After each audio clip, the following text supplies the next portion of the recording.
नमस्कार मैत्रिणींनो, शीतल्स फूड कॉर्नरमध्ये आपले मनापासून स्वागत. आज आपण पाहणार आहोत नवरात्र स्पेशल अशी उपवासाची थाळी. तर त्यामध्ये मी तुम्हाला भाजी आणि भाकरीची रेसिपी तुमच्याशी शेअर करणार आहे. मी यामध्ये तुम्हाला भरपूर टिप्स तुमच्याशी शेअर करणार आहे, त्यामुळे व्हिडिओ शेवटपर्यंत नक्की पहा. जसे मी राजगिऱ्याची भाकरी करणार आहे, तर ती दिवसभर मऊ लुसलुशीत राहण्यासाठी काय करावे, किंवा राजगिरा चिकट नसतो म्हणून मग भाकर करताना ती चिरत राहते, तर ती चिरू नये म्हणून काय करायचंय हे तुमच्याशी शेअर करणार आहे. किंवा भाजी करताना भोपळा मी कोणता कशा प्रकारचा घेतला आहे ज्यामुळे भाजी खूप चविष्ट लागणार आहे, ते तुमच्याशी शेअर करणार आहे. त्यामुळे व्हिडिओ शेवटपर्यंत नक्की पहा. मी इथे भोपळा घेतलेला आहे. तर भोपळ्याची टिप्स, मी इथे जो भोपळा घेतलेला आहे तो आपल्याला लाल पाटीचा घ्यायचा नाहीये, तर तो भोपळा आपल्याला घ्यायचा आहे हिरव्या पाटीचा. लाल पाटीचा घेतला की तो जास्त गोडसर असतो, त्याच्यामुळे भाजी गोड लागू शकते, त्याच्या भोपळगाऱ्या छान लागतात. तर ही भाजी उपवासाची भाजी करताना आपल्याला भोपळा हा हिरव्या पाटीचा घ्यायचा आहे, जेणेकरून भोपळा करताना भोपळा झाला की तो खूप चवदार होतो आणि जास्त गोडही लागत नाही. गोडही लागणार नाही, चवीलाही फार सुंदर लागतो. तर भोपळा चिरताना आपल्याला खूप बारीक बारीक भोपळा चिरायचा आहे. आणि इथे मी 2च हिरव्या मिरच्या घेतलेल्या आहेत, त्या आपल्याला फोडून घ्यायच्या आहेत. आणि भरपूर साऱ्या मी इथे पोपटी मिरच्या घेतलेल्या आहेत, बिन तिखटवाल्या, त्या आपल्याला चिरून घ्यायच्या आहेत, जेणेकरून ह्या ज्या बिन तिखटाच्या मिरच्या आहेत त्या आपल्याला खाता येतील. आणि त्या तिखटवाल्या 2च हिरव्या मिरच्या मी इथे तोडून घातलेल्या आहेत, त्या आपल्याला काढून टाकता येतील. इथे मी शेंगदाणे घेतलेले आहेत, ते पॅनमध्ये छान असे हलकेसे गरम करून घेणार आहे. तुम्ही कच्चे शेंगदाणेही वापरू शकता, परंतु भाजलेले शेंगदाणे घेतले तर भाजीला चवही सुंदर लागते, त्याच्यामुळे शक्यतो भाजलेले शेंगदाणे घ्या. मी थोडेसे एक्स्ट्राचे शेंगदाणे भाजते आहेत, कारण आता अजून 4-5 दिवस आपल्याला उपवासाचे जाणार आहेत, त्याच्यामुळे शेंगदाणे थोडेसे जास्त भाजलेले आहेत, आपल्याला एवढे शेंगदाणे घालायचे नाहीयेत. शेंगदाणे छान लालसर भाजून झाले की मग आपण ते काढून घेणार आहोत. तुम्ही साल त्याची काढू शकता किंवा सालीसकटही घालू शकता. मी शक्यतो सालीसकटच घालते, साल कधीतरी काढते मोकळ्या वेळेत, परंतु शक्यतो मी सालीसकटच घेत असते. आता शेंगदाणे आपले छान भाजलेले आहेत, ते मी एका साईडला काढून घेणार आहे.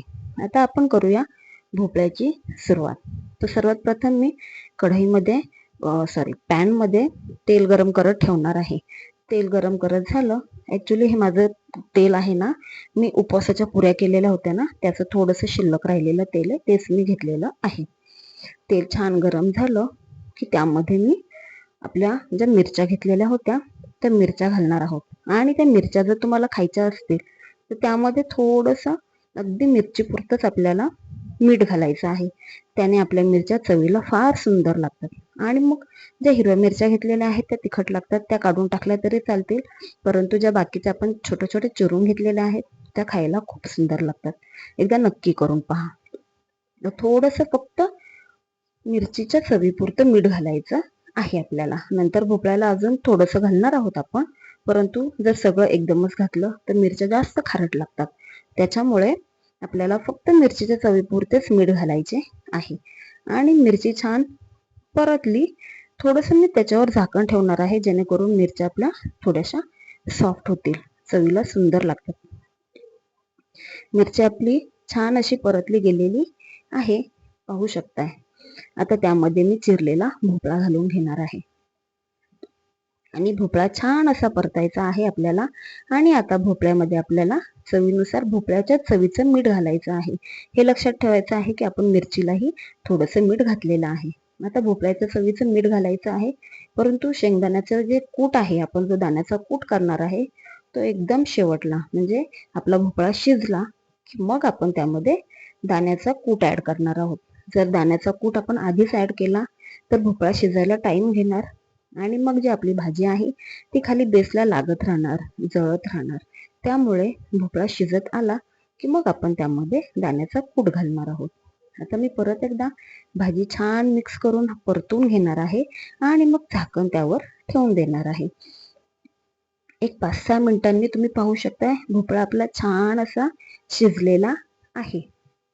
मस्त असा आपला भोपळा तयार झालेला आहे.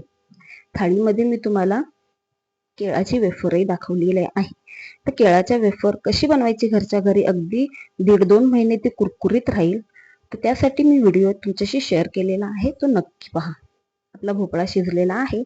आता मी यामध्ये घातलेला आहे मस्त असा दाण्याचा कूट.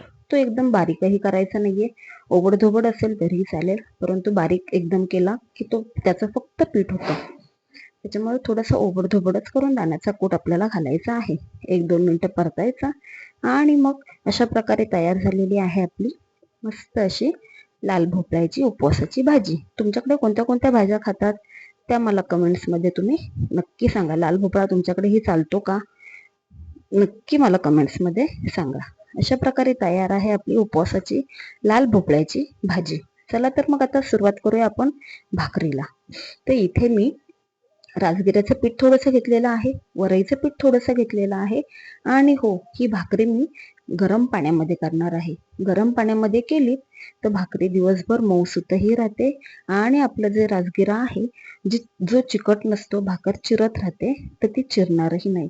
तुम्ही पाहू शकता आपली भाकरी बिलकुलही चिरलेली नाहीये. अशीच मस्त भाकर आपल्याला करून घ्यायची आहे. तुम्हाला पातळ लागली तर पातळ, नाहीतर मग मीडियम थोडीशी जाड थापली तरीही चालेल. पाहू शकता मस्त आपली भाकर झालेली आहे. थोडी सुद्धा कुठेही भाकर आपली चिरलेली नाहीये. अशा प्रकारे मऊ लुसलुशीत आणि न चिरलेली भाकरी करायची असेल तर यामध्ये पाणी गरम घालायचे आहे आणि थोडेसे वरईचे पीठ यामध्ये ऍड करायचे आहे. आता आपण भाकरी भाजून घेऊया. आता आपण तव्यामध्ये भाकरी टाकूया आणि मग पाणी लावूया. तुम्ही भाकरी तव्यामध्ये कशी टाकता हेही कमेंट्समध्ये मला नक्की सांगा. 2 हाताने की एकाच हाताने. आता पाणी लावून घ्यायचे आहे आणि आपल्याला ही भाकरी तव्यावरच शेकून घ्यायची आहे, गॅसवर शेकायची नाहीये. छानपैकी मी आता पाणी लावते आणि थोडंसं पाणी हे सुकलं की मग आपल्याला ही भाकरी परतायची आहे, जेणेकरून खालून पण छान ही शिजली जाईल.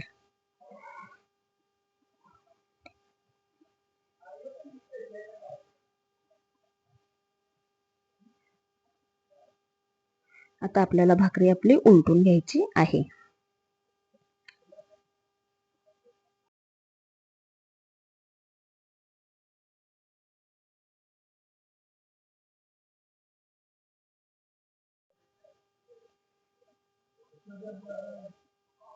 आता आपली भाकरी छान अशी उलटून घ्यायची आहे आणि तुम्ही पाहू शकताय मग भाकर छान अशी भाजली गेलेली आहे. मागच्या साईडने जास्त कच्चीही राहिलेली नाहीये.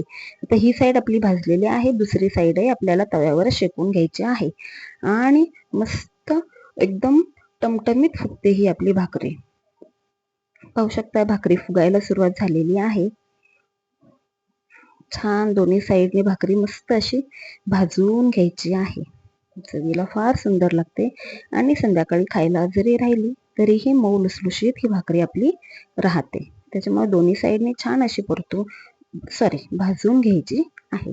पाहू शकता मस्त अशी भाजलेली आहे आपली भाकरी. थोड्याशा कडा फक्त मी भाजून घेते, त्याच्यामुळे भाकरी आपली चवीला छान लागणार आहे, कच्ची लागणार नाही. कडा मोस्ट ऑफ भाकर फुगल्यामुळे काय होतात, कच्ची राहते. त्याच्यामुळे कडाही आपल्याला छान अशा भाजून घ्यायच्या आहेत. अशा प्रकारे पाहू शकताय आपली तयार झालेली आहे छान अशी भाकरी. अशा प्रकारे तयार आहे आपली उपवासाची थाळी. रेसिपी आवडली असेल तर नक्की लाईक करा, शेअर करा आणि हो सबस्क्राईब करायला विसरू नका.